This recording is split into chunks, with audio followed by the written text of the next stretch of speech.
कौन सबक है जी?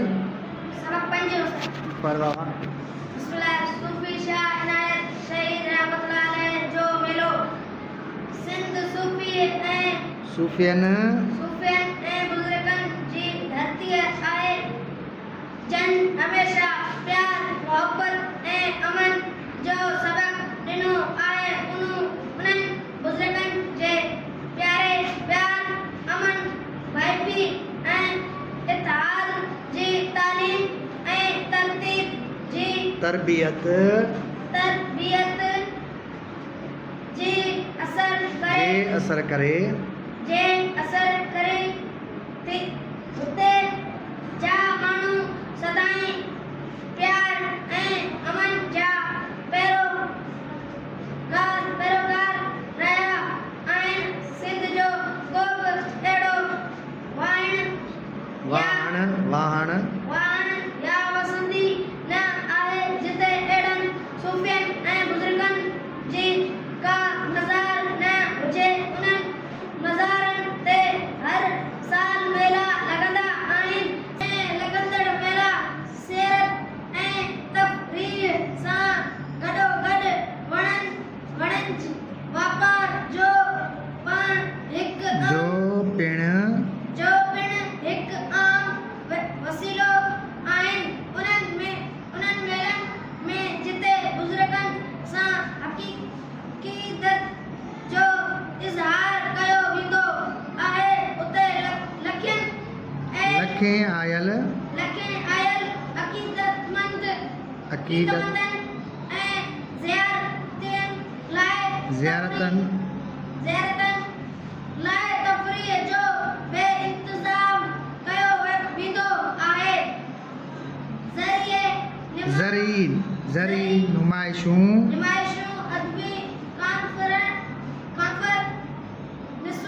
कॉन्फ्रेंसूं ऐं मुशाइरा थींदा आहिनि।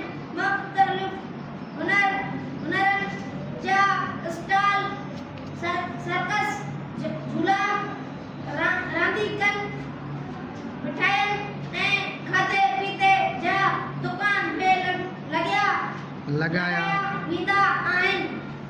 मेलनि जी बाज़ारनि में वॾी कारोबार थींदो आहे। वॾो कारोबार थींदो आहे।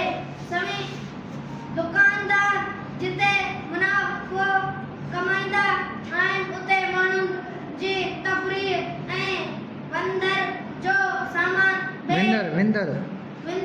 सामान बेमयार थिए थो।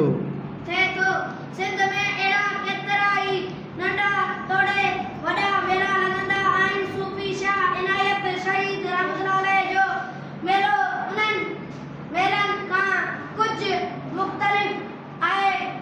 शाह इनायत जो पूरो नालो शाह इनायतुल्लाह वल्द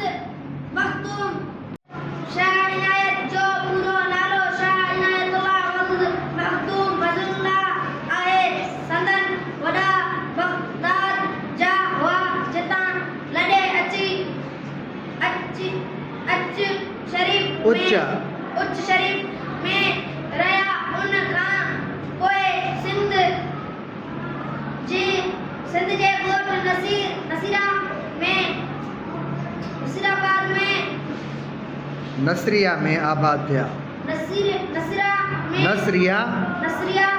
में आबाद थिया। उन बाद मीरांपुर में अची रहिया जेको मौजूदा जो शरीफ जे ओभर पासे वेझो आहे।